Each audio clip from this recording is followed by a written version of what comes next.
Welcome to Creative Imperfections, the podcast where perfection is overrated and messy magic gets the spotlight. I'm so glad you're here. As we stand on the edge of a new year, there's already a lot of noise. New goals, new plans, new versions of yourself that you're supposed to just become overnight. But before you add anything else to your plate, I want to ask you something different. What if the most powerful way to enter the new year is actually by carrying less? We as creatives are really good at loading ourselves down. Old expectations, outgrown goals, timelines that we set years ago for a version of ourselves that doesn't even exist anymore. And then we wonder why we feel tired before the year even starts. You don't need a new hustle. You need fewer weights to carry. Not everything deserves to come with you.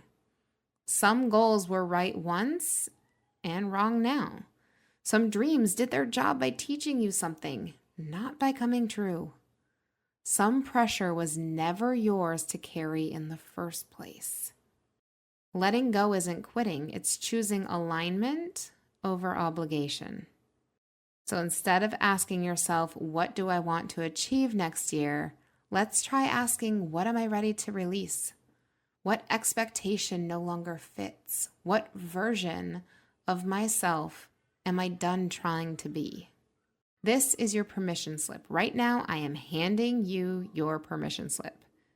You are allowed to stop forcing what no longer flows. You are allowed to loosen your grip on timelines that are strangling your joy.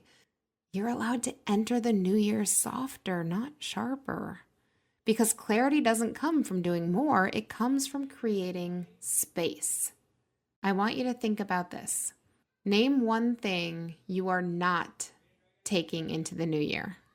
One pressure, one story, one should. Then choose one word. Not for what you want to do next year, but for how you want to feel. Grounded, free, curious, steady, aligned. And let that word be enough. You don't step into a new year by adding more. You step into it by setting something down. And when you do that, you finally make room for what actually belongs to you next. And always remember, there's magic in your imperfections. Go out there and find it. Thank you so much for joining me on today's episode of Creative Imperfections.